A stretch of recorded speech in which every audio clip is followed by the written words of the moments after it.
ಎಲ್ಲರಿಗೂ LK ಫ್ಯಾಷನ್ಗೆ ಸ್ವಾಗತ. ಯಾರಾದರೂ ಈಗ ಹೊಸಬ್ರು ನೋಡ್ತಿದ್ರೆ ನೀವು ನನ್ನ ಈ ಚಾನಲ್ನ ಸಬ್ಸ್ಕ್ರೈಬ್ ಮಾಡೋದನ್ನು ಮರಿಬೇಡಿ. ನಾನು ಹೊಸ ವಿಡಿಯೋ ಯಾವುದ್ಯಾವುದು ಅಪ್ಲೋಡ್ ಮಾಡ್ತೀನಿ ಅದೆಲ್ಲವೂ ನಿಮಗೆ ಅಪ್ಡೇಟ್ ಆಗ್ತಾ ಇರುತ್ತೆ, ನೋಟಿಫಿಕೇಷನ್ ಬರುತ್ತೆ ಸಬ್ಸ್ಕ್ರೈಬ್ ಮಾಡಿದರೆ.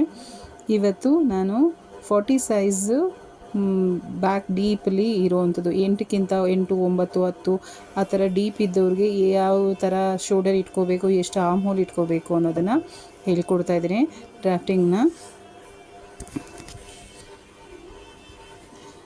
ಇದು ಬ್ಯಾಕ್ ಪಾರ್ಟಲ್ಲಿ ನಮ್ಮದು ಏನು ರೆಡಿ ಲೆಂತ್ ಬರುತ್ತೆ, ಈ ರೆಡಿ ಲೆಂತ್ಗೆ ಫುಲ್ ಲೆಂತ್ ನಮ್ಮದು ಏನಿರುತ್ತೆ ಬಾಡಿ ಲೆಂತು ಅದಕ್ಕೆ 1 ಇಂಚನ್ನ ನಾವು ಬ್ಯಾಕ್ ಪಾರ್ಟ್ಗೆ ನಾವು ತೊಗೋಬೇಕು. ಅಂದರೆ ಎಕ್ಸಾಂಪಲ್ 14 ಇದ್ದರೆ 14ಗೆ 1 ಇಂಚ್ ಅಂದರೆ 15 ಇಂಚು ನಾವು ಇದು ತೊಗೋಬೇಕಾಗತ್ತೆ. ಆಮೇಲೆ ಇಲ್ಲಿ ಬ್ಯಾಕ್ ಡೀಪ್ ಇರೋದು 9 ಇಂಚು, 8.5 ರೆಡಿ ಬೇಕು, ಅರ್ಧ ಇಂಚು ಹಾಫ್ ಇಂಚು ಎಕ್ಸ್ಟ್ರಾ ನಾವು ತೊಗೊಂಡು 9 ಇಂಚಿಗೆ ನಾವು ಮಾಡ್ತಿರೋದು.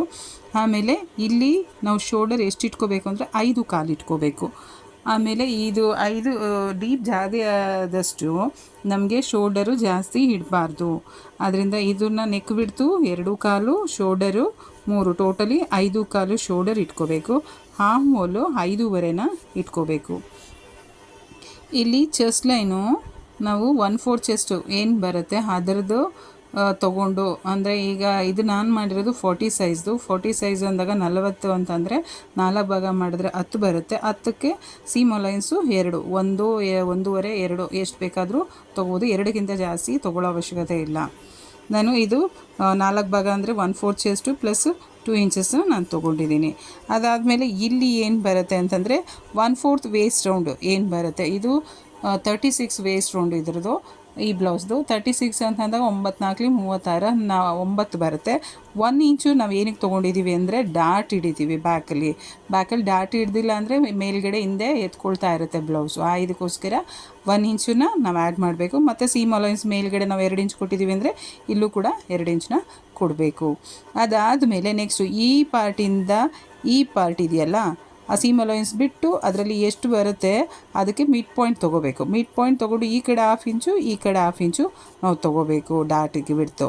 ಆಮೇಲೆ ಇಲ್ಲಿಂದ ಇಲ್ಲಿಗೆ ಎಷ್ಟು ಲೆಂತ್ ಇಟ್ಕೋಬೇಕು ಅಂತಂದರೆ ಈ ನೆಕ್ ಡೀಪ್ ಏನಿದೆ ಅದಕ್ಕಿಂತ 1.5 ಇಂಚು ನಾವು ಡೌನಿಗೆ ಬಂದು ಅಲ್ಲಿವರೆಗೂ ಈ ಡಾಟ್ ಲೆಂತ್ನ ನಾವು ಇಟ್ಕೋಬೇಕು.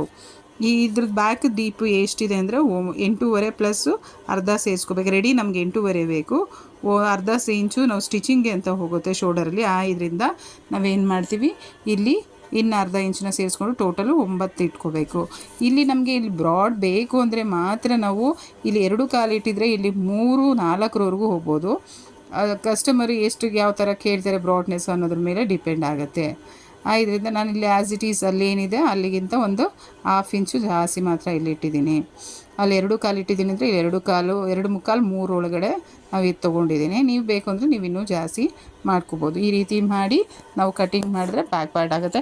ಮತ್ತು ಇಲ್ಲಿ ಏನು ಅಂತ ಇದು ಈ ಕಡೆಗೆ ಯಾಕೆ ಇಟ್ಟಿದ್ದೀನಿ ಅಂದರೆ ಶೋಲ್ಡರ್ದು ಸ್ಲೋಪು ಯಾವಾಗಲೂ ಯೂಶ್ವಲಿ ಈ ಸೈಡ್ ಕಂಕ್ಳು ಸೈಡ್ ಬರುತ್ತಲ್ಲ, ಕಂಕ್ಳು ಸೈಡ್ಗೆ ಇಡ್ತಾರೆ. ಬಟ್ ನಾನು ಇಲ್ಲಿ ಯಾಕೆ ಇಟ್ಟಿದ್ದೀನಿ ಅಂದರೆ ನಾವು ಡೀಪ್ ಜಾಸ್ತಿ ಇಡುವಾಗ ನಾವೇನು ಮಾಡಬೇಕು, ಆರ್ಮ್ ಹೋಲ್ ಹತ್ರ ನಾವು ಶೋಲ್ಡರ್ ಸ್ಲೋಪ್ ಕೊಡ್ದಿರ ಈ ಕಡೆ ನೆಕ್ ಕಡೆ ನಾವು ಶೋಲ್ಡರ್ ಸ್ಲೋಪ್ ಕೊಡಬೇಕು. ಆಗ ಯಾವುದೇ ರೀತಿ ಭುಜ ಜಾರೋದಿಲ್ಲ. ಬಿದ್ದೋಗ್ತಾ ಇದೆ ಎನಿ ಟೈಮ್ ಹೇಳ್ಕೊತಾನೆ ಇರಬೇಕು ಶೋಲ್ಡರಲ್ಲಿ ಕೂರ್ತಾ ಇಲ್ಲ ಅಂತ ಅನ್ನೋದು, ಮತ್ತು ಡೋರಿ ಇಲ್ಲದೇ ಅದು ಕೂರೋದೇ ಇಲ್ಲ ಅಂದರೆ ತೆಡ್ ಕಟ್ಟಿದ್ರೇ ಮಾತ್ರ ಅಲ್ಲಿ ಕೂರುತ್ತೆ ಅನ್ನೋದಿರುವಾಗ ಈ ಥರ ಈ ಕಡೆಗಿಟ್ಟರೆ ಆ ಥರ ಡೋರಿ ಕಂಪಲ್ಸರಿ ಬೇಕು ಅನಿಸುತ್ತೆ. ಈ ಸೈಡ್ ಇದು ಮಾಡಿದ್ರೆ ಅದು ಟೈಯಿಂಗ್ ಇಲ್ಲದೇ ಕೂಡ ನಾವು ಬ್ಲೌಸ್ನ ಹಾಕೋಬೋದು. ನೀಟಾಗಿ ಫಿಟ್ಟಿಂಗಾಗಿ ಕೂರುತ್ತೆ, ಯಾವುದೇ ಭುಜ ಜಾರೋದಾಗಲಿ ಏನೇ ಆಗಲಿ ಇರೋದಿಲ್ಲ.